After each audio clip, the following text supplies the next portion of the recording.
Mesdames et messieurs, bonjour. Je m'appelle Nyongo et j'ai encore été choisi pour vous donner le message de Dieu. Et ce message a pour thème: la parole de Dieu sera ton épée. Déjà, ça commence fort. Ça veut dire que ce qui va se passer aujourd'hui, ça sera du lourd. Soyez prêts. Déjà, avant d'entrer dans la parole de Dieu, nous devons comprendre que la parole de Dieu, c'est décidément la parole de Dieu. C'est une parole qui a été prononcée par Dieu lui-même et il est le seul à savoir ce que ça signifie réellement. Qui nous donne son esprit pour pouvoir comprendre ce qu'il veut nous dire ce matin. Voilà. Quand on va plus loin, on nous dit... voilà. D'abord, nous allons essayer de comprendre le thème. Ici, dans le thème, il y a la parole de Dieu. Et aussi... ton épée. Qu'est-ce que c'est que la parole de Dieu? La parole de Dieu, c'est la loi.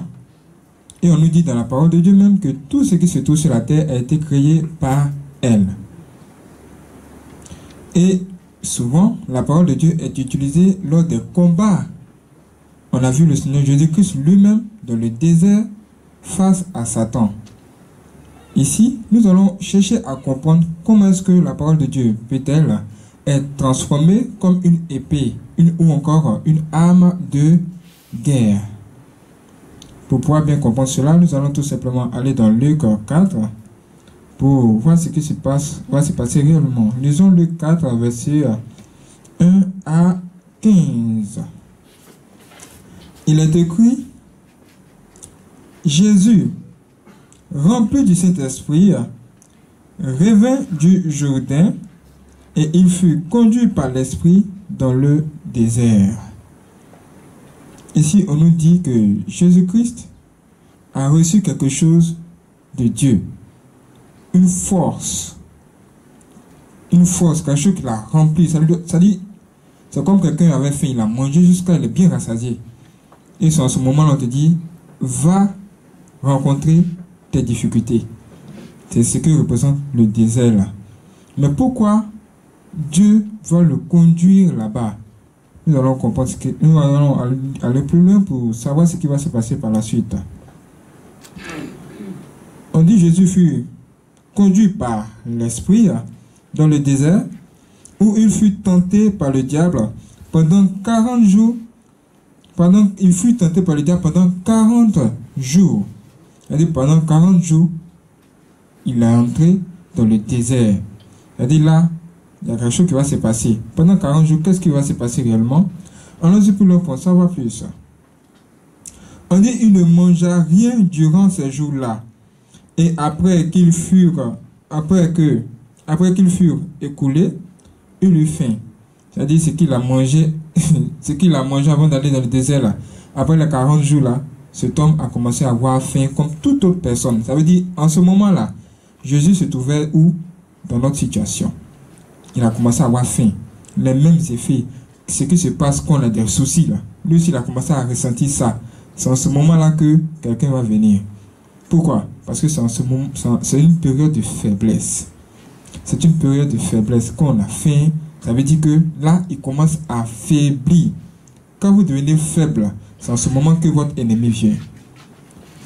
Sinon, si vous êtes fort, il va venir pour faire quoi? C'est là on va voir si vraiment en vous, là, à la base, il y a quelque chose de solide. C'est pourquoi on dit la chose solide que vous devez avoir là, c'est la parole de Dieu. À la base, tu dois avoir une éducation. C'est pas ce qu'on dit. Est-ce qu'on t'a bien éduqué même? C'est-à-dire, à la base, là, quand tu es né là, quelle est la chose qui est en toi sur laquelle tu peux te baser, même si tu vois qu'il n'y a rien devant. Même si tout ne va pas là, comment tu vas faire pour réagir? On dit il a eu faim. Puis là, on nous dit, le diable lui dit, là, ils n'ont pas dit le diable est venu, ils ne sont pas entrés dans les détails, on dit, le diable lui dit, c'est-à-dire directement le diable a attaqué.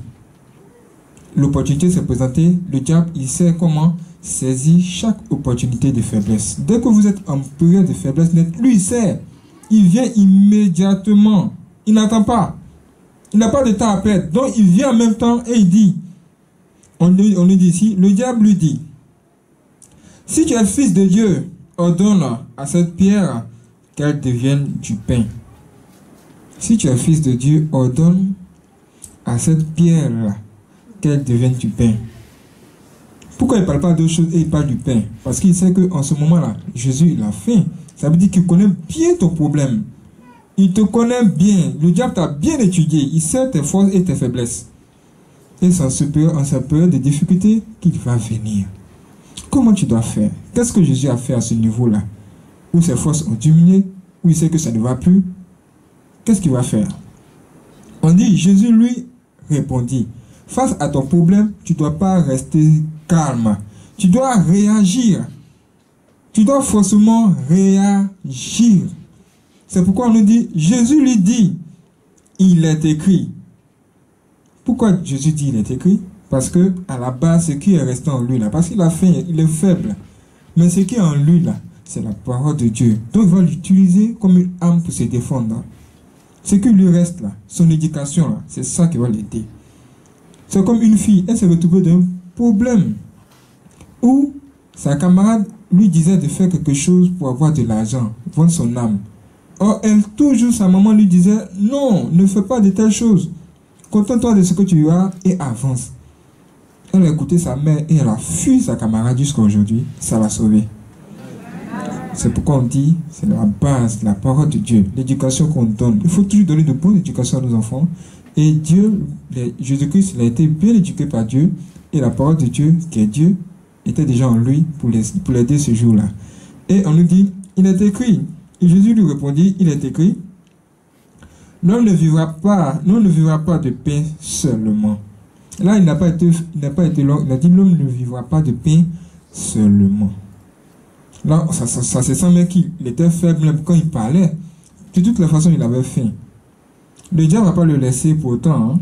Il faut aller plus loin pour lui dire. On nous dit ici au verset 5, le diable, l'ayant élevé, lui montra en un instant tous les royaumes de la terre. Et il lui dit, je te donnerai toute cette puissance et la gloire de ces royaumes, car elle m'a été donnée et je la donne à qui je veux. Bon, tu l'as tenté au niveau de la fin. Si tu cherches quelqu'un au niveau de l'argent, ça ne marche pas là. Qu'est-ce que tu vas chercher à faire? Tu vas essayer de te lever encore. Tu vas présenter quelque chose d'autre pour pouvoir dépasser cela. C'est pourquoi il a essayé de nous montrer, on dit en un instant, en un seul mouvement. Ça veut dire que le diable a une puissance. Il ne faut pas le négliger. Il ne faut même pas le négliger. Si tu négliges la puissance du diable, c'est pas bon. On dit, il a transporté le Fils de Dieu lui-même en un instant dans une position où on peut voir toute la terre et tous les rois de la terre. Et il lui dit, si tu te procèdes devant moi, on va plus loin. Si donc tu te procèdes devant moi, elle sera toute à toi. Bon, moi de toute la façon, moi j'ai faim. Tu m'as proposé du pain, il a refusé. Maintenant tu veux me proposer autre chose. Si ça n'a pas marché au niveau de la nourriture là, je ne suis pas sûr que ça a marché plus loin. Qu'est-ce que Jésus-Christ a dit? Il dit, Jésus lui répondit, il est écrit, tu adoreras le Seigneur ton Dieu et tu le serviras lui seul. Waouh! En ce moment, on peut voir que c'est vrai. Jésus-Christ était en position de faiblesse, mais il aimait Dieu. C'est en ce moment-là que votre amour pour Dieu va venir dominer l'histoire. C'est parce que cette fille-là, elle aimait sa maman, qu'elle a écouté tout ce que sa maman lui a dit et qu'elle a obéi. Sinon, ça serait difficile. L'amour de Dieu et l'amour pour la parole de Dieu va nous sauver un jour.